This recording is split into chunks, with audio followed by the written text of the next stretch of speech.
Hello, everybody. Today I've got Senator Liston, and big event. This is my first interview of an elected official in 15 years, so we'll see how we do on that. So, welcome, Senator. It's good to be here. Thanks for inviting me to your program or your podcast.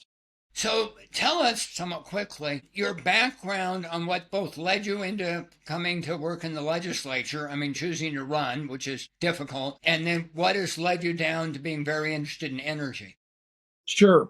Well, I would say that what prompted me to run is I've lived and worked in Colorado Springs for over 50 years and had a good career with the Royal Bank of Canada for 31 years in the investment banking business. And Colorado has been very good to me and my family. It's been a wonderful state. You know, there's many ways that people can serve their community and their state, whether it's a local or through the military or through our men and women in blue and so forth. And I've always been somewhat politically inclined and politically active. And a number of years ago, when my predecessor in the House was term limited, I was in a unique position that I was able to run for represent the people that I've lived and grown up in and around for over 50 years in Colorado Springs. So, you know, it's my way of giving back. There's more than one way to serve, and this is my way to serve. And As what far led as you towards energy? Yeah, what led you towards Yeah, energy? exactly. Well, I would say that going back to my career in the investment banking business back in the 70s and 80s was a particularly unique period for the utility industry. They were raising hundreds of millions of dollars to expand their infrastructure, both oil, gas, coal, and nuclear. And our firm, just like a lot of other firms, we were very active in the investment banking business in raising money for the utility and energy sector. And so I did a lot in that sector and have always felt comfortable and semi knowledgeable about the utility sector, whether it was conventional fossil fuels or nuclear. And so when my predecessor, Senator Bob Rankin, had run comparable legislation, he left the legislature and I picked up the mantle and have been running with the ball ever since. So, what is your view on nuclear and for Colorado for energy use? Well, all I'm trying to do is No. uh, I know what you're trying to do, but what would you like to see happen in terms of nuclear for Colorado? More big picture. sure. Well, I would like to, in all candor, I think that there should be a role for the nuclear industry for delivering energy and other byproducts for the people of Colorado. I make crystal clear that I'm one of the people that believe in all of the above. There's a place for wind and solar and geothermal and hydro. I realize coal is becoming less and less, but as good as the other forms are, I don't see them picking up the base load if we do away 100% with coal. And nuclear, it's safe, it's reliable, it's clean. So I would like to see that there be a role for some form of nuclear energy in Colorado. All right, now the legislation you're bringing forward, I interviewed Will Tour a couple days ago, and he said the legislature had only one tiny impact in terms of allowing counties to pass bonds to help a nuclear plant. Do you see it like that, or is there more actual legal impact to that legislation? Well, the way that I would envision it, and it could probably come from different ways, I think that if there should be nuclear, when I say nuclear, I'm really thinking of small modular reactors. I'm not talking about a 200 or a 500 megawatt power plant. Those types of plants will probably never be built here in Colorado or probably other places in the United States. So I look at it if and when nuclear facilities are built, it's going to be the private sector that is going to be funding it, not the public sector. So I don't view it that a El Paso County or a Pueblo County or a Moffat County are going to be floating tens or hundreds of millions of dollars.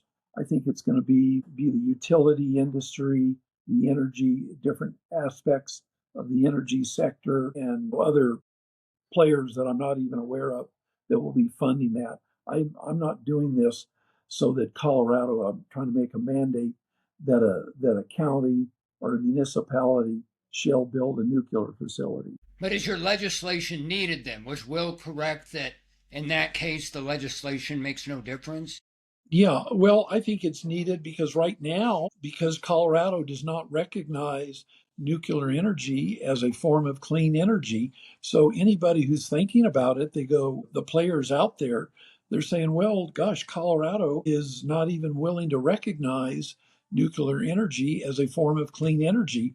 We're going to go to other states that are giving the signal that we're more receptive.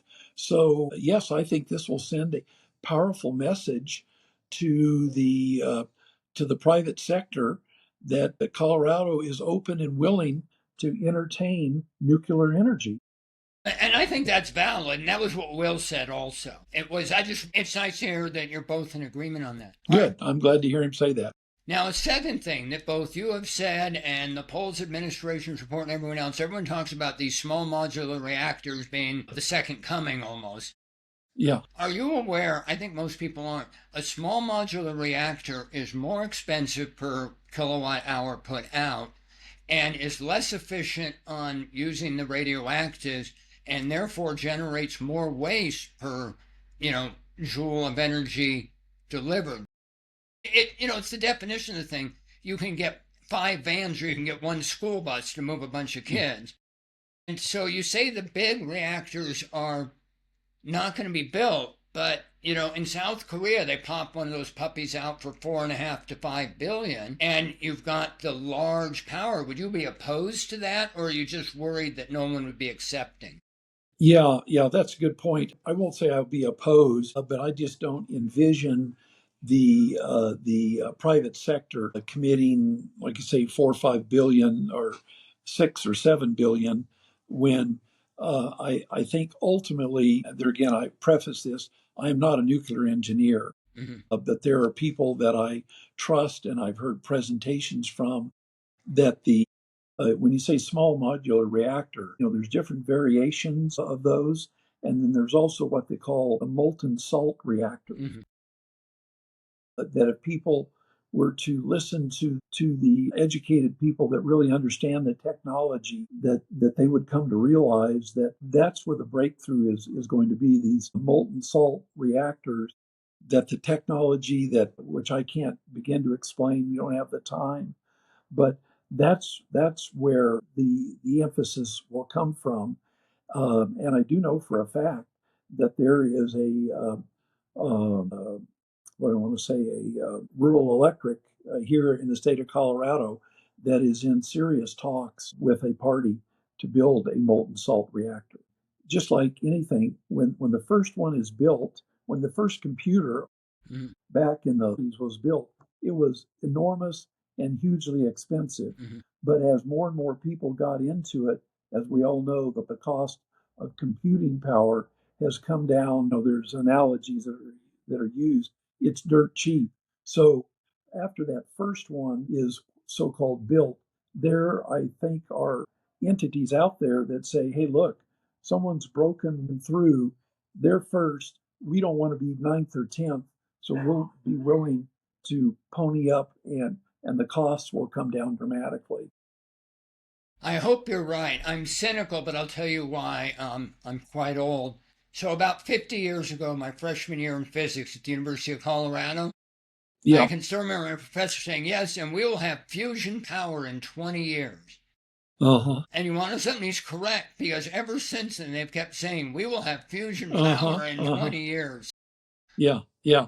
I am hopeful, but I worry that we're really looking at 15 years out. They're going, hey, we finally now have SMRs Yeah. actually running off an assembly Yeah. line. And Yeah. 15 years is a bit long to wait. Yeah. Well, there again, I hope you're wrong. I hope I'm And I'm wrong not too. saying that, and I'm not prepared, and I'm not saying that they're going to build one next year, but I could turn you on to a very, very knowledgeable person, probably more than one person, who could answer your detailed questions and alleviate your concerns about the cost and the feasibility of having these molten salt reactors. Because Please I do think send me they, that. yeah, I will. All right, I got two last questions for you. Number one is you walk in tomorrow morning, and the Democratic leadership of the House and the Senate and Governor Polis are all sitting in your office. And they've said, you have done such a terrific job. You get one piece of legislation and they will ram it through, and Governor Polis will sign it. And you Yeah. can't, and you cannot say the budget. It has to be something specific. It does not have to be energy, it can be anything. What would that piece of legislation be? Well, in all candor, that's a good question. I've put a lot of, quote, energy and resources into this. I would say for the people of Colorado, I don't have a dog in this. I don't drive any benefit other than what will help the people of Colorado. I would say let's facilitate the ultimate progress in building of some sort of a nuclear facility. And if it starts with the first step with this bill, I'd be willing to say that would be my bill. Okay. And then, totally open, do you have anything in closing you want to say to everybody who's watching this? Well, I would say, number one, thank you for reaching out to me. It's a pleasure to have this. And I guess I'm what's the term I want to use? Being a witness, that's not the exact term, but to be out there to try and educate your listeners and your viewers, just like I have other people, that as they learn, the more they learn about nuclear energy, and kudos to the young generation. People who are under 30, I find that they're the most receptive to nuclear energy. So it's a real education process. And if I can facilitate and help educate the public out there that nuclear energy should be something that we should embrace, it's not something that we should fear. All right. Thank you very, very much. Very good. Well, nice to talk to you. And as this bill progresses, maybe we'll have future conversations. I'm sure we will. Thank you. Okay, very good. Have a good day. You too. Okay, bye bye.